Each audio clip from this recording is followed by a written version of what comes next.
आज हम चर्चा करने वाले हैं द्विवेदी युगीन काव्य प्रवृत्तियाँ। तो अंग्रेजों के दमन चक्र और कूटनीतिक शासन का विरोध करने के लिए इस युग में परंपरा को छोड़कर साहित्य में पौराणिक तथा ऐतिहासिक घटनाओं और चरित्र को राष्ट्रीय भावना के परिप्रेक्ष्य में प्रस्तुत किया गया। मध्यम वर्ग के साथ निम्न वर्ग का चित्रण किया जाने लगा। परिणामतः किसान, मजदूर, स्त्री, दलितों का कष्टप्रद जीवन उभर कर आया। राजनीतिक चेतना और राष्ट्रीय भावना का स्वर मुखरित हुआ। प्रखर बुद्धिवाद के कारण जीवन के प्रत्येक क्षेत्र में निरशीर विवेक का आग्रह शुरू हुआ। मानवीय मूल्यों का आग्रह भी इसी काल में शुरू हुआ। भारतीय और यूरोपीय दर्शन का संघर्ष प्रारंभ में इसी काल की देन है। भारत के हृदय तथा यूरोप की बुद्धि पक्ष को मानकर उसमें एकमेक होने की स्थितियों को आदर्श माने जाने लगा। आर्य समाज का आंदोलन इस समय जोर पर था। गुरुकुल कांगड़ी की स्थापना हो चुकी थी।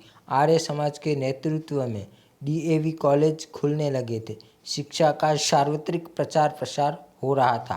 तर्क, बुद्धिवाद, मानवता, राष्ट्रीयता, स्त्री शिक्षा, आदर्शवाद इस युग के मूल्य और प्रेरणा रही है, जिसका व्यापक प्रभाव साहित्य पर पड़ा। देखिए इसकी जो विशेषताएं हैं द्विवेदीकालीन, है ना, तो उसमें पहला है बौद्धिकता का प्रतिपादन। तो ब्रह्म समाज, आर्य समाज, थियोसॉफिकल सोसाइटी के साथ भारतीय राष्ट्रीय कांग्रेस के सामाजिक जागरण का बड़ा कार्य भारतेंदु युग से ही शुरू किया गया था। वेद को तर्क प्रमाण पर कसकर उसकी नई आलोचना आर्य समाज प्रस्तुत कर रहा था। चाहे वह आध्यात्मिक उन्नति हो, कर्मकांड हो, स्त्री प्रश्न हो, इन सब के प्रति वैज्ञानिक दृष्टिकोण एवं नई शिक्षा से प्राप्त दृष्टि से देखने का प्रयत्न किया गया। परिणामतः पुराने को आंख मूंद कर न स्वीकारते हुए उसके प्रति विद्रोह का भाव प्रकट होने लगा। अनेकेश्वर की जगह एकेश्वरवाद का इसका प्रमाण है। बुद्धिवाद के कारण ही देवी देवताओं की ओर देखने की दृष्टि बदल गई। कर्मकांड के थोथेपन को उजागर किया गया। रूढ़िवादिता एवं सड़ी गली प्राचीन परंपराओं पर कुठाराघात किए जा रहे थे। देवता की अवसरवादिता संकल्पना को नकारा जा रहा था। अलौकिक की जगह लौकिक का चित्रण किया जा रहा था।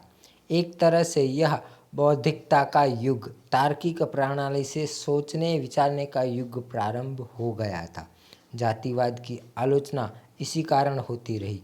प्रकृति तथा अलौकिक शक्ति के प्रति मानवीय दृष्टिकोण से देखा जाने लगा। यह आग्रह भाषा के क्षेत्र में भी दिखाई पड़ता है। बौद्धिकता इस युग की प्रधान प्रवृत्ति रही है और उसका प्रभाव आने वाले काल पर भी पड़ा। तो इस प्रकार देखिए बौद्धिकता का विकास ब्रह्म समाज, आर्य समाज और थियोसॉफिकल सोसाइटी के माध्यम से देखने को मिलता है। दूसरी विशेषता है मानवता का प्रकटीकरण। अब देखिए मानवतावाद की भावना का विकास भारतेंदु युग से ही प्रारंभ हो चुका था। साहित्य में जनवादी प्रवृत्ति के संकेत इसी युग से प्राप्त होते हैं। शायद यही कारण रहा है कि हरिऔध के रामकृष्ण आदर्श समाज सुधारक और नेता है। मैथिली शरण गुप्त के राम अवतारी न होकर आदर्श मानव है, जो निज कर्मों से इस धरती को स्वर्ग बनाने आए हैं, अर्थात पशुवत जीवन जीने वाले सामान्य मनुष्य के प्रति गहरी संवेदना का भाव इस युग के साहित्य में आया है। उसके प्रति स्नेह, सहानुभूति, कर्तव्य, क्षमा की भावना का अभिव्यक्तिकरण कवियों ने किया है। सर्वधर्म समता का बिगुल भी इसी काल में बजने लगा। स्त्री दुर्दशा के चित्र कविता में उतारे जा रहे थे। अबला जीवन हाय तुम्हारी यही कहानी, आंचल में दूध और आँखों में पानी। मैं उसकी कारुणिक अवस्था प्रकट कर उसके प्रति क्षोभ भी व्यक्त किया जा रहा था। रविंद्र के विश्व बंधुत्व की कल्पना इस समय का आदर्श रही है। साहित्य का सृजन आदर्श का प्रतिष्ठापन और मनुष्य महत्व के लिए किया जा रहा था, यानी कि मनुष्य को केंद्र में रखकर साहित्य का निर्माण हो रहा था। अगली विशेषता है आदर्शवाद। तो यह युग पाश्चात्य वैज्ञानिक एवं नए शिक्षा के संपर्क में आए भारतीय तथा परंपरागत काल बाह्य मूल्यों की टकराहट का रहा है। फिर भी जो अच्छा उसको स्वीकार करने की प्रवृत्ति भारतीयों में रही। वेदों का वैज्ञानिक आधार प्रदान करने की भरसक कोशिशें आर्य समाज, ब्रह्म समाज, विवेकानंद तथा प्रार्थना समाज ने की थी। विवेकानंद ने तो भारतीय आध्यात्मवाद को हृदयवाद के रूप में पश्चिमी भौतिकवाद के सामने रखकर उसको प्रतिष्ठा दिलाई थी। यह सीधा सीधा दो संस्कृतियों के भीतर की टकराहट थी। पश्चिम ने देश को पिछड़ा और सड़ा गला साबित कर दिया था, अज्ञानी अंधविश्वासी करार दिया था। इस सब को दूर कर भारतीयता का गौरव गान करने की प्रवृत्ति इस काल में विद्यमान है। बुद्धिवाद पर अध्यात्म की अर्थात बुद्धि पर हृदय की विजय के रूप में भारतीय अध्यात्म परंपरा का समन्वय साधने की चेष्टा भी की जा रही थी। छायावाद में इसे प्रसाद ने कामायनी में अभिव्यक्त किया है। इसी मानसिक संतुष्टि की चर्चा चल रही है। आर्य समाज, ब्रह्म समाज तथा राष्ट्रीय कांग्रेस ने भी सत्यम शिवम सुंदरम को पराश्रय दिया था। एक तरह से इसके पीछे ईसाई मत के नकार का भाव भी छुपा हुआ है। रविंद्र के मानवतावाद ने हिंदी को बल प्रदान किया, यह सच्चाई है। तो इस प्रकार भारतीय आदर्श हमारे सामने रखे गए। राष्ट्रीय भावना और राजनीतिक चेतना। तो देखिए, द्विवेदी युगीन कवियों ने देशभक्ति संबंधी जागरण कविता द्वारा फैलाया। इस युग की कविता राष्ट्रीय भावनाओं से ओतप्रोत है।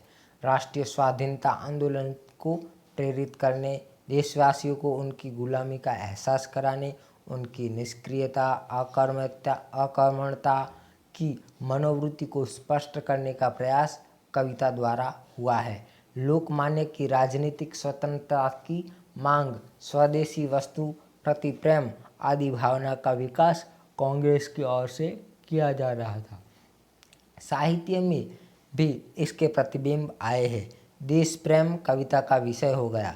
फिर कविता छोटी हो या प्रबंधात्मक, मैथिली शरण गुप्त का साकेत, अयोध्या सिंह उपाध्याय हरिऔध का प्रिय प्रवास, रामचरित उपाध्याय का रामचरित चिंतामणि और सत्यनारायण कविरत्न का भ्रमर गीत आदि रचनाएं हिंदी भाषा के गौरव ग्रंथ होने के साथ साथ देशभक्ति और अतीत की ज्वलंत विभूतियों के भव्य निदर्शक भी है।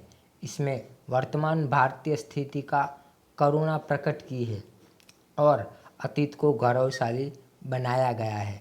इस युग की कविता ने किसी प्रकार की जातिगत, धर्मगत संकीर्णता को पराजय नहीं दिया। संपूर्ण भारत एक का भाव कविता में आया। इस व्यापक चेतना को फैलाने में हिंदू, मुस्लिम, सिख, ईसाई सब आपस में भाई भाई का नारा फैलाया, जिसमें शिक्षित भारतीय जनता में नवसंचार हुआ और वह आज़ादी के आंदोलन में आत्मोत्सर्ग करने के लिए तत्पर हुआ। नई राजनीतिक चेतना का भय ब्रिटिश शासन को भी था, इसीलिए इस काल की पत्रकारिता पर कड़े कानून किए गए थे। कविवर शंकर ने आत्मोत्सर्ग एवं स्वतंत्रता प्राप्ति के संबंध में अपनी कविता बलिदान गान में कहा है, देशभक्त वीरों मरने से नेक नहीं, डरना होगा, प्राणों का बलिदान देश की वेदी पर करना होगा। प्रत्येक कवि देश की दीनहीन दशा और उसके प्रति क्षोभ व्यक्त करता है। मिथ्या, दंभ, अभिमान को निकालकर देश दशा पर ध्यान देने का आग्रह करता है। राय देवी प्रसाद पूर्ण की कविता आलस, फूट, खुदगर्जी, मिथ्या, कुलीनता आदि अभिशापों की ओर इस युग का कवि दृष्टि डालता है और उसके निराकरण की कामना करता है। तो देखिए, भरतखंड का हाल जरा देखो है कैसा, आलस का जंजाल जरा देखो है कैसा, जरा फूट की दशा खोलकर आंखें देखो, खुदगर्जी का नशा खोलकर आंखें देखो, है शौकी दौलत की कहीं बल का ही कहीं गुमान है खानदान का मद कहीं कहीं नाम का ध्यान है। द्विवेदी युग ने देशवासियों को उनकी स्थिति से अवगत कराकर आज़ादी के लिए संघर्ष करने की प्रेरणा दी। इसलिए उन्होंने कुप्रथाओं, आडंबरों, सामाजिक कुरीतियाँ, देश दुर्दशा को कविता का विषय बनाया। कांग्रेस में मध्यम वर्ग का उदय एवं उभार देश में नई राजनीतिक चेतना फैलाने में कारगर सिद्ध हुआ। देश उन्नति में के लिए सभी जाति वर्ग आग्रही रहे। बंग भंग भी भारत विरोधी और जाति भेदीकरण की नीति से राष्ट्रीय भावनाओं को पूरित भारतीय जनता की आंखें खुल गई और वे अंग्रेजों के बड़े संदेह की दृष्टि से देखने लगे और इसकी प्रतिक्रिया स्वरूप तथा राष्ट्रीयता के अनुरूप सभी जातियों में भातृभाव भावना का प्रचार हुआ। रूपनारायण पांडे की एक कविता इसी प्रकार है।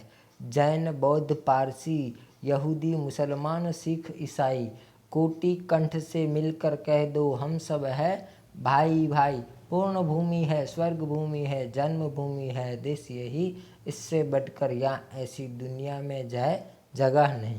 तो इस प्रकार देखिए देश प्रेम देखने को मिलता है। अगली विशेषता है सांस्कृतिक राष्ट्रीयता की भावना। द्विवेदी युगीन कविता में देश के अतीत गौरव का गान बड़ी श्रद्धा, सहानुभूति और प्रेम के साथ किया गया है। स्वदेशी आंदोलन को जगाने के लिए इस प्रकार का वर्णन किया गया है। वैसे हमने पहले ही कहा कि नवजागरण हेतु हिंदू धर्म ग्रंथों की नई व्याख्या कर उनका पुनरुत्थान इस युग में किया जा रहा था। तत्कालीन समय में स्वाधीनता आंदोलन तो विकसित हुआ, पर कुछ समय के बाद सांप्रदायिक भावना का विकास भी हुआ। भारतेंदु एवं द्विवेदी युगीन साहित्य ने पाठकों, आम जनता के मन में वर्तमान में जिसे हम हिंदुत्व कहते हैं उसका विकास करने में योग दिया, ऐसा कहा जा सकता है। नाटक एवं उपन्यास, कहानी और एकांकी साहित्य में प्रमाण दिए जा सकते हैं। इस समय के विद्वानों ने कहा है, भारतेंदु युग में केवल प्राचीन के प्रति पूज्यभाव था और नवीन के प्रति निराशा। वहाँ द्विवेदी युग के कवियों में शक्ति और साहस का अपूर्व मिश्रण दिखाई पड़ता है। मातृभूमि की वंदना, उसे पुण्य भूमि के रूप में चित्रित करना आदि भाव जहाँ भारतेंदु युग में निराशा के स्थान पर द्विवेदी युग में आशा और विश्वास का भाव भरते हैं। मैथिली शरण गुप्त की भारत भारती जैसे काव्यों ने जोश एवं उत्साह का संचार किया। हर कंठ की वह भारत जननी बनी। उक्त युग में यह कार्य राजनीतिक चेतना की दृष्टि से महत्वपूर्ण था, परंतु आने वाले भविष्य को मात्र अतीत की ओर मोड़ दिया गया, इसमें दो राय नहीं होनी चाहिए। बंकिम चंद्र की आनंद मंठ का प्रकाशन हो चुका था। हिंदी के अधिकांश साहित्यकार बांग्ला से प्रभावित थे। आनंद मंठ के संबंध में बड़ी मार्मिक टिप्पणी वीर भारत तलवार ने की है। आनंद मंठ में प्रकाशित इस उपन्यास में विद्रोही हिंदू सन्यासियों के गुप्त संगठन का वर्णन है। यह सन्यासी मीर जाफर के शासन को मुसलमानी राज मानकर उसके खिलाफ लड़ते हैं, लेकिन कलकत्ते में प्रबल हो रहे अंग्रेजों के खिलाफ नहीं। तो अंग्रेज राजमित्र को बताते हुए उसके रहने और बनने में विद्रोहियों ने सहयोग दिया, ताकि अंग्रेजों के बिना राजा हुए सनातन धर्म का उद्धार नहीं होगा। हर वर्ग में राजनीतिक चेतना जगाने का प्रयास कांग्रेस के साथ कवियों ने भी किया। मैथिली शरण गुप्त, श्रीधर पाठक, गया प्रसाद शुक्ल, स्नेही, राम नरेश त्रिपाठी आदि। श्रीधर पाठक विद्यार्थियों को प्रेरित करते हुए लिखते हैं अहो छात्रवर बुद्ध नव्य भारत सूत प्यारे, मातृगर्भ सर्वस्व मोद प्रद गोद दुलारे, सत्य सेवा व्रत धारण जगत के, हरो कलेश तुम, देश प्रेम में करो प्रेम का अभिनिवेश तुम। एक प्रकार से राजनीतिक चेतना जगाने में प्रतिबद्ध काव्य की रचना कांग्रेस के आंदोलन को अपने कंधों पर लेकर चल रहा था। नई राष्ट्रीय भावना का विकास हो रहा था। तो अगली विशेषता है, देखिए धार्मिक कल्पना। इस काल की कविता में धार्मिकता की अलग कल्पना की गई है।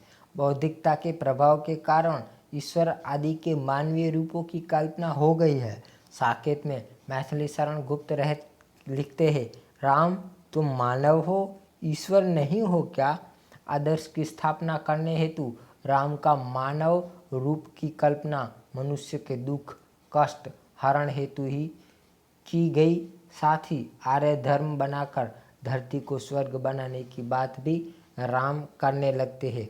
और आगे गुप्त कहते हैं, मैं आर्य का आदर्श बताने आया, जन सम्मुख धन को तुच्छ जताने आया, भव में नव वैभव प्राप्त कराने आया, नर को ईश्वरता प्राप्त कराने आया। संदेह यहाँ नहीं मैं स्वर्ग का लाया, इस भूतल को ही स्वर्ग बनाने आया। मानव की सेवा और सामंती सभ्यता के निंदा का भाव कवियों में रहा है, इसलिए उनमें मानव सेवा ही ईश्वर सेवा का भाव विद्यमान है। जिस प्रकार साकेत के राम मानव रूप में आए, उसी प्रकार प्रिय प्रवास हरिऔध के कृष्ण भी मानव सेवा करते दिखाई गए हैं। बुद्धिवाद के युग में अवतारवाद का प्रतिपादन करना द्विवेदी युग को असंभव था, इसलिए दीन दलितों दुखियों श्रमजीवियों में ईश्वर की कल्पना की गई और ईश्वर प्रेम विश्व प्रेम में बदल गया। ठाकुर गोपाल शरण सिंह कहते हैं, जग की सेवा करना ही है सब सारों का सार, विश्व प्रेम के बंधन ही में मुझको मिलता मुक्ति द्वार। वस्तुतः जीवन जगत और प्रकृति में व्याप्त ईश्वर के प्रति कवि की अभिव्यक्ति भावना रहस्यात्मक आ गई है। वहीं आगे छायावाद की प्रमुख प्रवृत्ति बन गई। धार्मिक भावनाओं को जन सेवा विश्व प्रेम से जोड़कर उसे कुछ अलग ढंग से विकसित किया गया। तो अगली विशेषता है नारी स्वतंत्रता और उत्कर्ष। रीतिकालीन नारी के सौंदर्य वर्णन की परंपरा का जोरदार आघात द्विवेदी युग में मिला। नारी संबंधी मान्यताएं बदलने लगी। विभिन्न सामाजिक कार्य करने वाली संस्थाओं तथा कांग्रेस के राजनीतिक आंदोलन के परिणाम स्वरूप स्त्री के कोमल भाव की जगह कठोर वीर भाव का चित्रण होने लगा। उनकी स्वतंत्रता का उत्कर्ष हुआ। पुरुष के कंधे से कंधा मिलाकर वह राजनीतिक आंदोलन में उतर चुकी थी। प्राचीन रूढ़ियों परंपराओं में वह स्वयं तोड़ रही थी। जीवन और जगत के प्रति उसकी अपनी दृष्टि का विकास हो रहा था। अपनी स्वतंत्रता अधिकार के प्रति वह सजग हो चुकी थी। पुरुष सत्ताक व्यवस्था को धक्का दिया जा रहा था। स्त्री जाति पर होने वाले अन्याय अत्याचारों के प्रति कवियों ने दृष्टि डाली। श्रीधर पाठक, मैथिली शरण गुप्त, रामनरेश त्रिपाठी, अयोध्या सिंह उपाध्याय, हरिऔध आदि प्रमुख कवियों ने उनकी बदलती चेतना का नवयुग लाने का प्रयास किया था। साथ ही उसके प्रति अन्याय अत्याचार की भावनाओं को सामाजिकता से निकालने का तथा उसमें सुधार करने का भाव कवियों में रहा है। ईश्वर से प्रार्थना करते हुए श्रीधर पाठक लिखते हैं, दीन बंधु सदृष्टि कीजिए बाल विधवाओं और नारी के नए रूपों का वह हमारे सामने लाते हैं। वह जन सेविका देशभक्त रागिनी जननी के रूप में लोक सेविका के रूप में चित्रित की गई। मैथिली शरण गुप्त जैसे कवियों ने उपेक्षित व्यक्तित्व को उत्कर्षित किया। साकेत की उर्मिला हो या यशोधरा या द्रापर की विद्रुता, उन पर आधुनिक विचार संवेदना की गहरी छाप रही है। साकेत की उर्मिला तो सैन्य संगठन कर रावण से युद्ध करने के लिए तत्पर है। गुप्त जी ने नारी को प्रतिष्ठा दिलाने के लिए ही उसका कारुणिक उत्कर्ष दिखलाया है। अबला जीवन तुम्हारी यही कहानी, आंचल में दूध आँखों में पानी के साथ उसे त्याग, संयम, आत्मोत्सर्ग, शक्ति से कठोर रूपों में चित्रित हुई है। इस काल में कोमल गुणों से नहीं बल्कि शक्ति समृद्ध महान गुणों से पूरित हो चुकी थी। उसके व्यक्तित्व स्वतंत्रता का आविष्कार हो चुका था। वह हर स्तर पर पुरुषों से समानता रखती थी। तो इस प्रकार नारी के प्रति अलग दृष्टिकोण इनके काव्य में देखने को मिलता है। सामाजिकता की ओर उन्मुख मानव और आदर्शवाद की विचार प्रवृत्ति ने कविता अधिकाधिक सामाजिकता की ओर उन्मुख हुई है। समाज में सभी वर्ग पर कवि की दृष्टि पड़ी है। सभी वर्गों की उन्नति का भाव कविता में आया है। जैसे स्त्री, दलित, कृषक, मजदूर, उनके विकास की भावना कविता में आई है। सामाजिक सड़ी गली रूढ़ियों, परंपराओं, शास्त्र का खंडन कर नया तर्क, बुद्धि पर वैज्ञानिक विचार दृढ़ करने पर कवियों ने बल दिया है। स्त्री उद्धार, बाल विवाह विरोध, विधवा विवाह समर्थन, दहेज प्रथा, शिक्षा समर्थ आदि का खुलकर चित्रण कविता में हुआ है। मैथिली शरण गुप्त इस दिशा में उल्लेखनीय है। कवियों को हिंदू धर्म की सांस्कृतिक विकास की चाह थी, इसलिए अतीत गौरव, जातीय प्रेम का भाव उनकी कविता में आया। कांग्रेस के व्यापक होते आंदोलन के साथ दलित, महिला वर्ग जुड़ता जा रहा था। किसानों का संगठन एवं विकास का एजेंडा कांग्रेस के रडार पर था। किसानों को बड़ा महत्व कांग्रेस ने दिया। मैथिली शरण गुप्त की किसान कविता इसका उदाहरण है। अछूतो उद्धार की भावना भी कविता का विषय रही है। इसी कालखंड में वर्ण व्यवस्था पर तीखे प्रश्न खड़े हो चुके थे। सामाजिक कुरूपता को दूर करने के लिए कवियों ने व्यंग्य कविता का आश्रय लिया था। अगली विशेषता है इतिवृत्तात्मकता। इस काल की कविता श्रृंगार के बोझ से मुक्त हुई। उसकी जगह देश प्रेम, सामाजिकता, आशावादिता ने लिया। स्वयं महावीर प्रसाद द्विवेदी ने जीवन बड़ा कठोर, संयत, सात्विक एवं आदर्श था। जीवन सुचिता के साथ काव्य सुचिता, भाषा सुचिता उन पर उन्होंने बल ही नहीं दिया बल्कि उसके प्रति वह आग्रही थे। शायद ही कारण है कि श्रृंगार के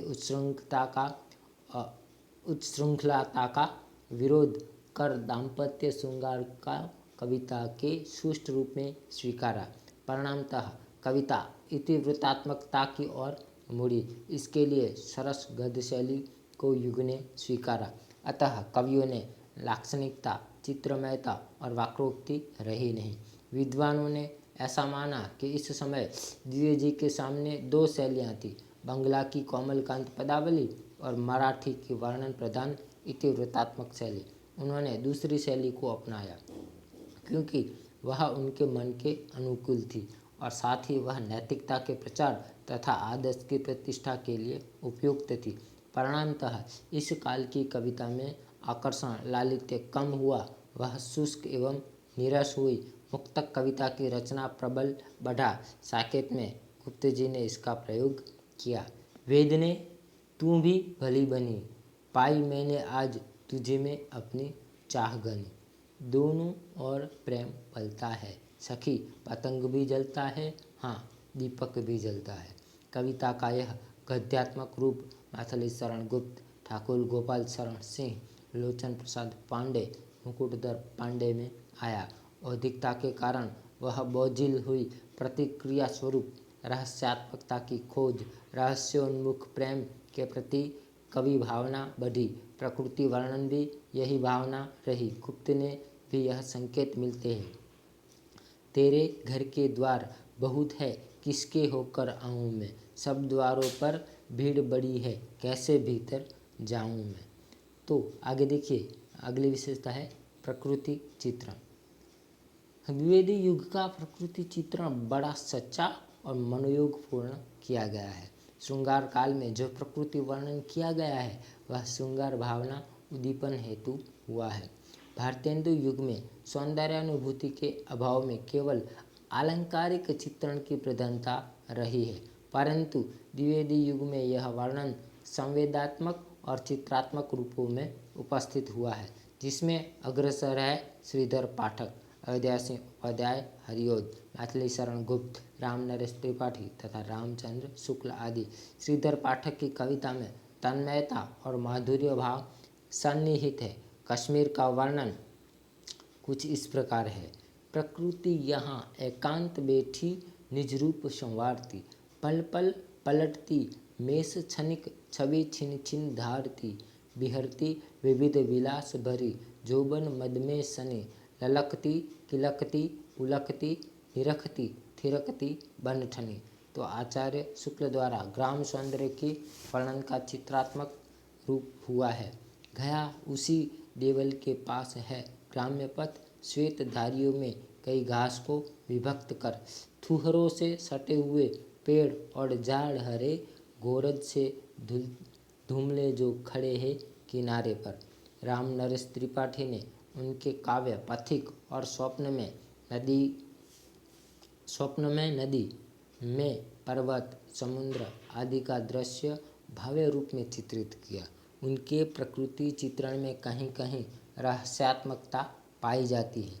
हरिओद के प्रकृति को 5 रूपों में चित्रित किया है: आलम्बन रूप, उद्दीपन रूप, बिंब प्रतिबिंब रूप, उपदेशात्मक और आलंकारिक रूप। इस काल के कवियों ने प्रकृति वर्णन में उपदेशात्मकता की वृत्ति रखी। शायद इसी कारण वह न मानवीय न प्रकृति के रहस्य को खोल पाया, न सहज सुंदर हो पाया, और वह नीरस और शुष्क ही रहा।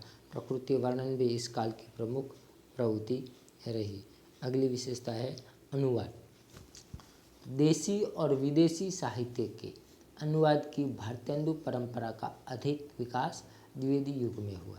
यह अनुवाद मात्र केवल पद्यात्मक नहीं, गद्यात्मक भी हुआ और ठेठ खड़ी बोली में हुआ। स्वयं द्विवेदी जी सरस्वती में अंग्रेजी कविताओं का अनुवाद प्रकाशित करते थे।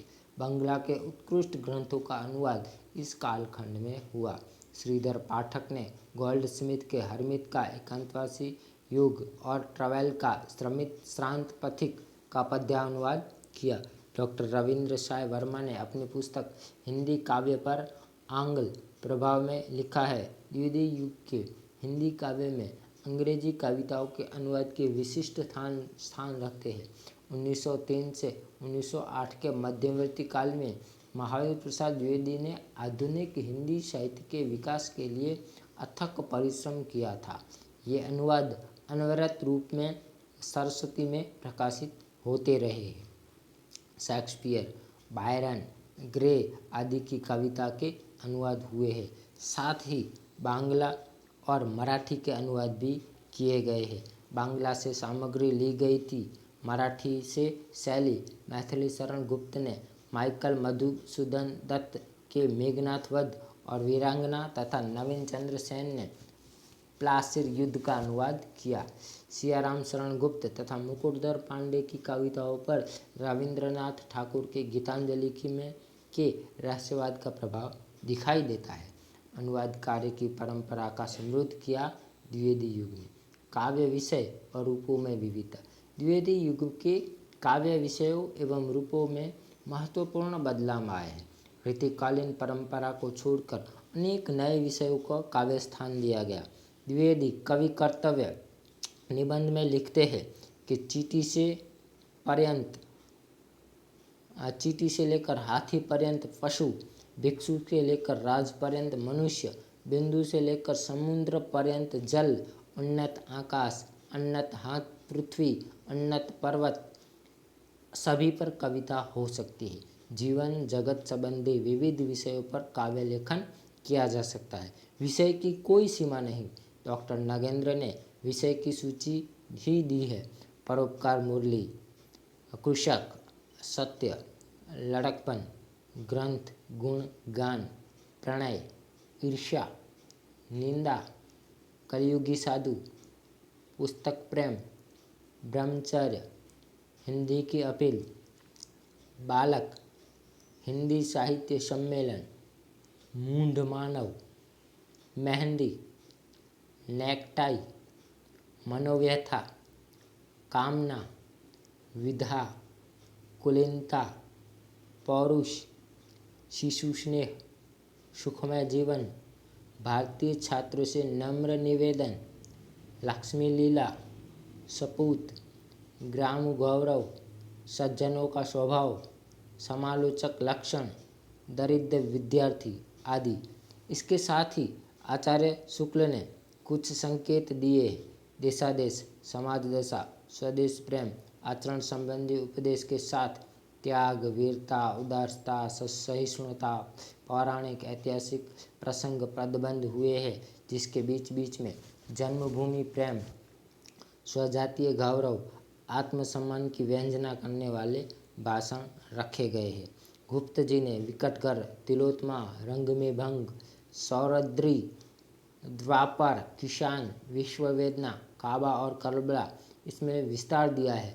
कामना प्रसाद गुरु की दुर्गावती, रामचरित उपाध्याय की देवसभा, देवदूत इसके उदाहरण हैं। काव्य रूपों का भिन्नता भी द्विवेदी युग की विशेषता है।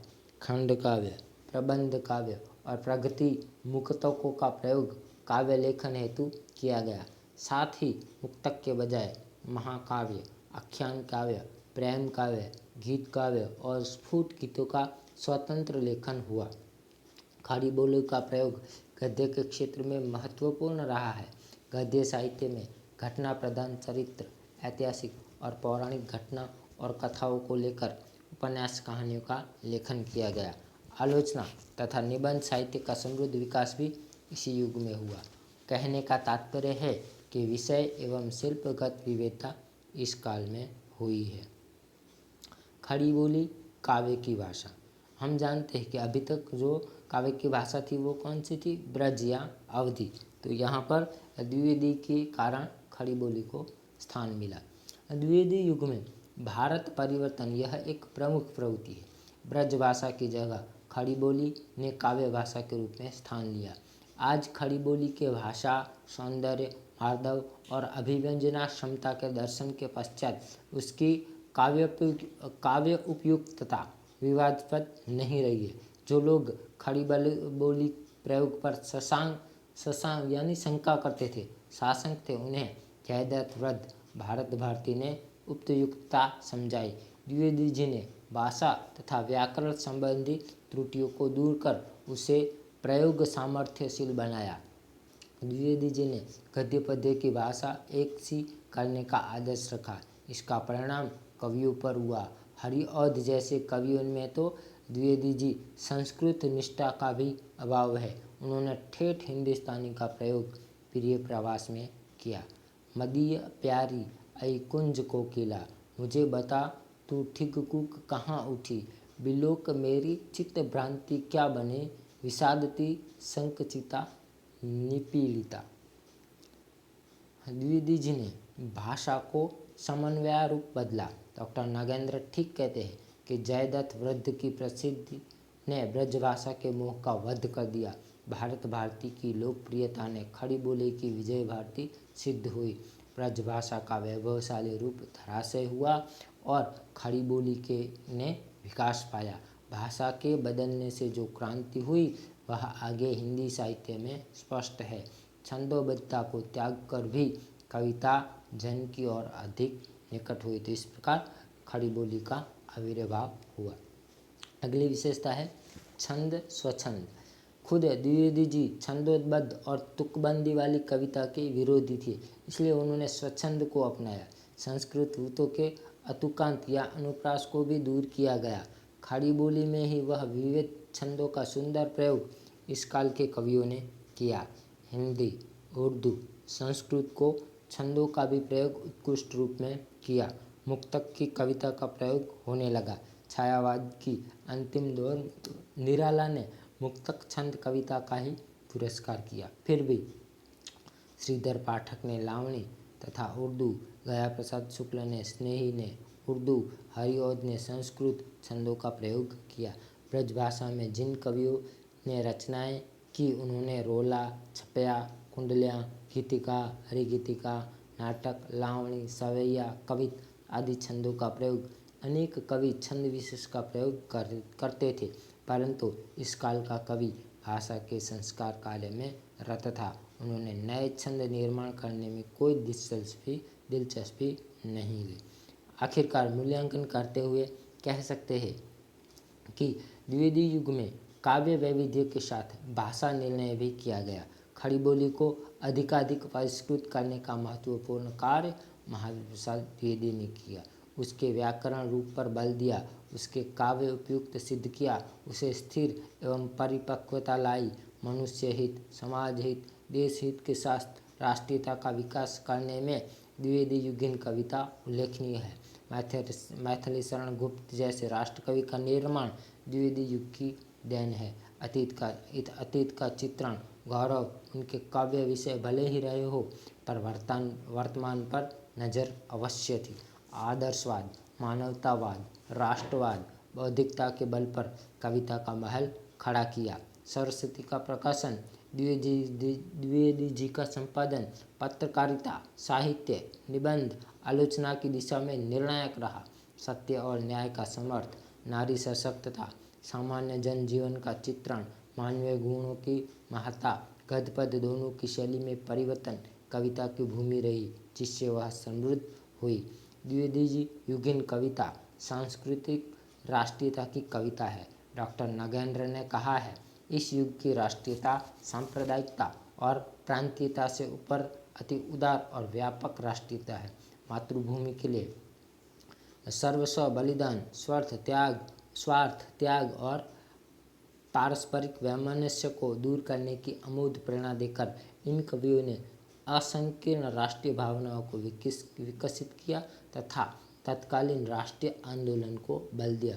अनेक उच्चादर्शों को इस युग ने प्रतिष्ठापित किया। साहित्य और पत्रकारिता के सामने इस युग उच्चादर्श रखा।